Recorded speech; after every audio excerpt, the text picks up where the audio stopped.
Hello दोस्तों, स्वागत है आप सबका हमारे यूट्यूब चैनल पर। दोस्तों, आज से हम उत्तराखंड वन दरोगा भर्ती परीक्षा के लिए जो भी सिलेबस है उन्हें आपका टॉपिक वाइज क्लियर करेंगे।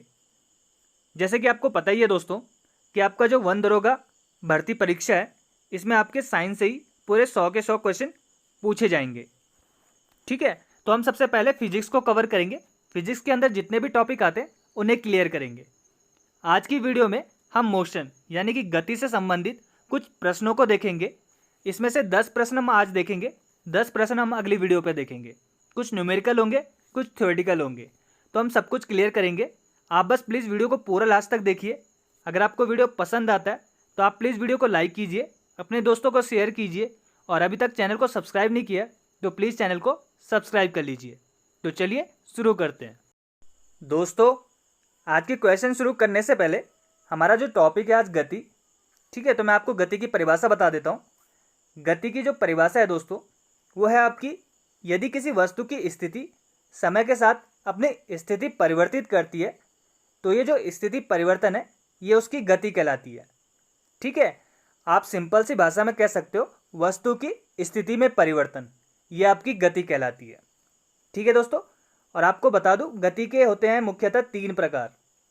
ठीक है, सरल रेखीय तथा स्थानांतरीय गति। ठीक है, सेकंड गति होती है आपकी वृत्ताकार तथा घूर्णन गति, और तीसरी गति होती है दोस्तों दोलनी तथा काल्पनिक गति। ठीक है, तो दोस्तों आज का हमारा पहला क्वेश्चन है, आयतन कौन सी राशि है? सदिश राशि, अदिश राशि, दोनों राशि, या फिर इनमें से कोई नहीं? तो दोस्तों पहले मैं आपको बता दूं सदिश और अदिश राशियां क्या होती हैं। तो सदिश वह राशियां होती हैं जिन्हें व्यक्त करने के लिए परिमाण के साथ साथ दिशा की आवश्यकता होती है। ठीक है, जैसे आपका विस्थापन, वेग, त्वरण, बल, संवेग आदि। ठीक है, और आपकी अदिश राशियां क्या होती हैं? तो इसके एकदम विपरीत हो जाती हैं, जिन राशियों को व्यक्त करने के लिए केवल परिमाण की आवश्यकता होती है, दिशा की आवश्यकता नहीं होती है। ठीक है, जैसे आपकी दूरी, चाल, घनत्व, कार्य आदि। ठीक है दोस्तों, तो आपकी आयतन कौन सी राशि हुई? तो आपकी जो आयतन है ये हुई आपकी अदिश राशि, क्योंकि आयतन को व्यक्त करने के लिए सिर्फ आपका परिमाण की आवश्यकता होती है। ठीक है दोस्तों, उम्मीद है आपको समझ आया होगा। चलते हैं अगले क्वेश्चन पर। अगला क्वेश्चन है दोस्तों, यदि किसी वस्तु द्वारा तय की गई दूरी समय के वर्ग के समानुपाती है तो आपको बताना है त्वरण शून्य होगा, त्वरण नियत होगा, वेग नियत होगा, या फिर वेग और त्वरण दोनों परिवर्ती होंगे। तो इसका राइट आंसर है दोस्तों आपका त्वरण नियत होगा। यदि किसी वस्तु द्वारा तय की गई दूरी समय के वर्ग के समानुपाती है तो आपका त्वरण नियत होगा। अब त्वरण क्या चीज़ है? तो दोस्तों किसी वस्तु के वेग परिवर्तन की दर उसका त्वरण कहलाता है। ठीक है, अब बात करते हैं त्वरण कैसी राशि है। तो ये दोस्तों एक सदिश राशि है और इसकी दिशा वेग परिवर्तन की दिशा में होती है, और इसके मात्रक की बात की जाए तो वो होता है आपका मीटर प्रति सेकंड स्क्वायर। त्वरण मुख्यतः 4 प्रकार का होता है दोस्तों, जिसमें आपका एक समान त्वरण, परिवर्ती या फिर आप कह सकते हो असमान त्वरण, थर्ड होता है आपका औसत त्वरण, और फोर्थ होता है आपका तात्क्षणिक त्वरण। ठीक है दोस्तों, अगला क्वेश्चन है दोस्तों, त्वरण का एसआई मात्रक क्या होता है? आपके 4 ऑप्शन है मीटर, मीटर प्रति सेकंड, मीटर प्रति सेकंड स्क्वायर, या फिर इनमें से कोई नहीं। तो इसका राइट आंसर है आपका मीटर प्रति सेकंड स्क्वायर। ठीक है, ये आपका त्वरण का एसआई मात्रक होता है। और आपको एक चीज़ और बता दूं दोस्तों त्वरण के बारे में, त्वरण आपका धनात्मक, शून्य अथवा ऋणात्मक हो सकता है। धनात्मक त्वरण का अर्थ है कि आपका वेग समय के साथ बढ़ रहा है, और आपका शून्य त्वरण का अर्थ है कि जो आपका वेग है वो एक समान या फिर आपका नियत है। जबकि आपका जो ऋणात्मक त्वरण होता है इसका अर्थ होता है कि वेग समय के साथ घट रहा है, और जो आपका ऋणात्मक त्वरण होता है इसे आपका मंदन भी कहते हैं। ठीक है, अगला क्वेश्चन है दोस्तों, पिंड का त्वरण शून्य होगा यदि पिंड का जो चाल समय ग्राफ है वो समय अक्ष के लंबवत रेखा हो, या समय अक्ष के समांतर रेखा हो, या फिर समय अक्ष से कोई कोण बनाती हुई सरल रेखा हो, या फिर एक वक्र रेखा हो। तो इसका राइट आंसर है आपका समय अक्ष के समांतर रेखा हो, तब क्या होता है, आपका जो पिंड का त्वरण है ये शून्य होगा इस कंडीशन में। ठीक है दोस्तों। पांचवा क्वेश्चन है दोस्तों, एक समान वृत्तीय गति में क्या होता है। आपके चार ऑप्शन है, चाल नियत होती है, वेग नियत होता है, चाल और वेग दोनों नियत होते हैं, या फिर चाल और वेग दोनों परिवर्तित होते हैं। तो इसका राइट आंसर है दोस्तों आपका चाल नियत होती है। ठीक है, एक समान वृत्तीय गति में आपकी जो चाल होती है ये फिक्स होती है। अब बात करते हैं दोस्तों, एक समान वृत्तीय गति और आपकी वृत्तीय गति क्या होती है।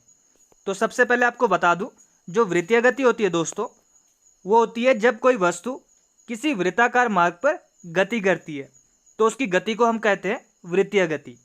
ठीक है, और यदि वो एक समान चाल से गति करती है तो जो उसकी गति है इसे आपका एक समान वृत्तीय गति कहते हैं। और आपको बता दूं, एक समान वृत्तीय गति ये त्वरित होती है क्योंकि वृत्त के प्रत्येक बिंदु पर वेग की दिशा बदल जाती है। ठीक है दोस्तों। अब दोस्तों बात करते हैं चाल की। चाल क्या होती है, किसी गतिमान वस्तु द्वारा प्रति एकांक समय में तय की गई दूरी को वस्तु की चाल कहते हैं। ठीक है, अब आपकी जो चाल होती है ये एक अदिश राशि होती है और इसका मात्रक है आपका मीटर प्रति सेकंड। अब बात करते हैं दोस्तों वेग की। वेग क्या होता है, किसी गतिशील वस्तु द्वारा किसी निश्चित दिशा में प्रति एकांक समय में तय की गई दूरी को वस्तु का वेग कहते हैं। अब इसमें आया आपका निश्चित दिशा, यानी कि एक सदिश राशि होगी और इसका मात्रक भी आपका मीटर प्रति सेकंड होगा।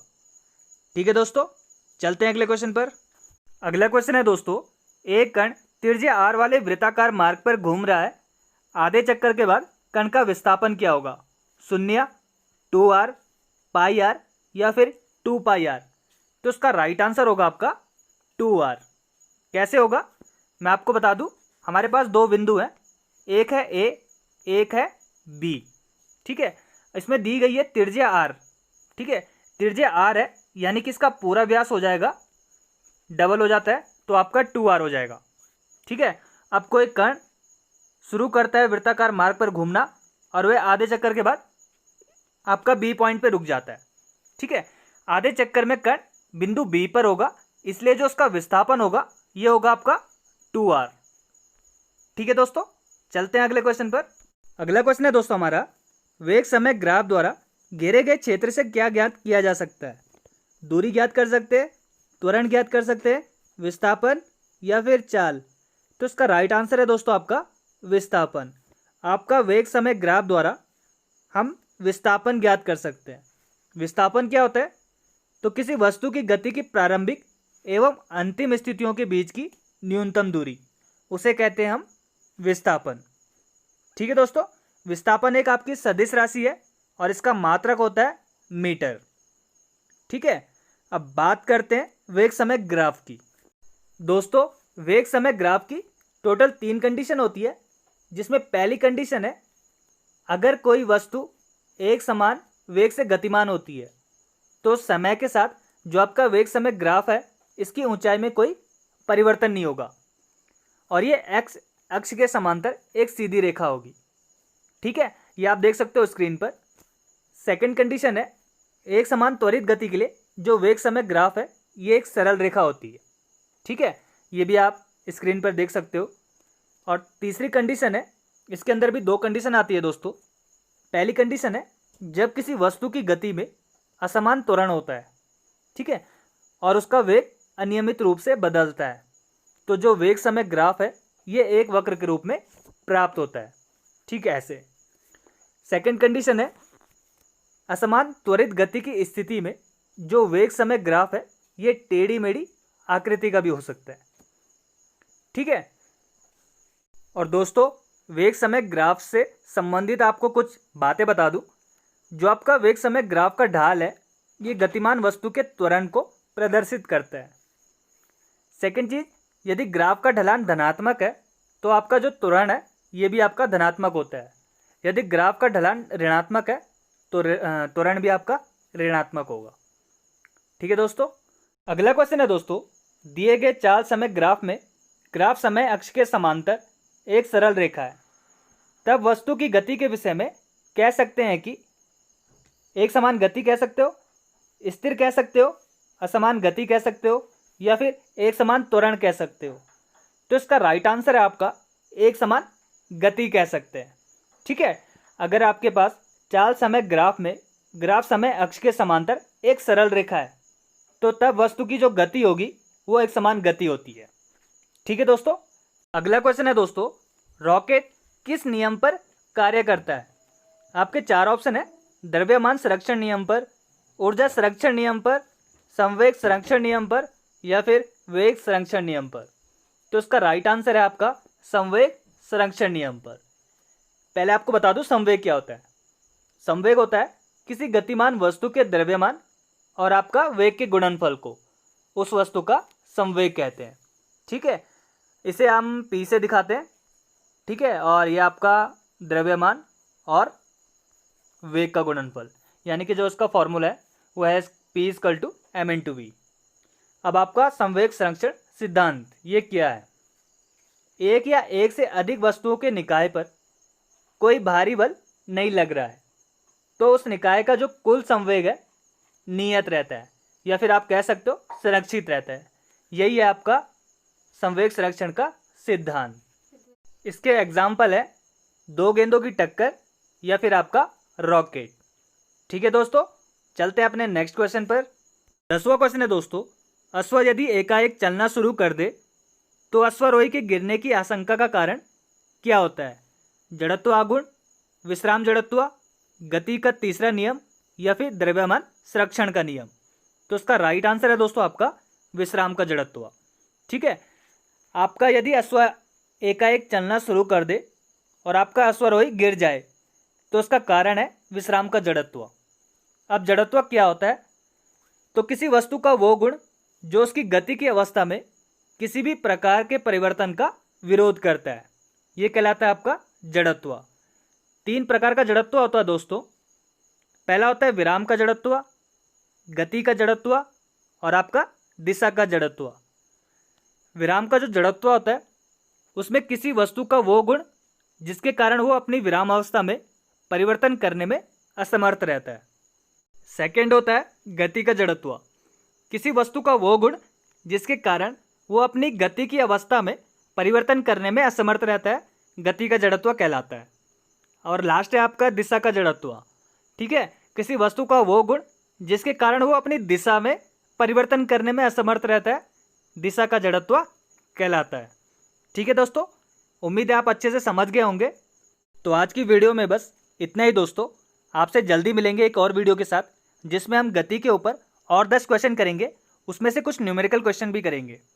ठीक है दोस्तों, तो आज के लिए आप बस वीडियो को लाइक कीजिए, शेयर कीजिए और चैनल को अभी तक सब्सक्राइब नहीं किया तो प्लीज़ चैनल को सब्सक्राइब कीजिए। मिलते हैं बहुत जल्द, तब तक के लिए गुड बाय, धन्यवाद, जय हिंद।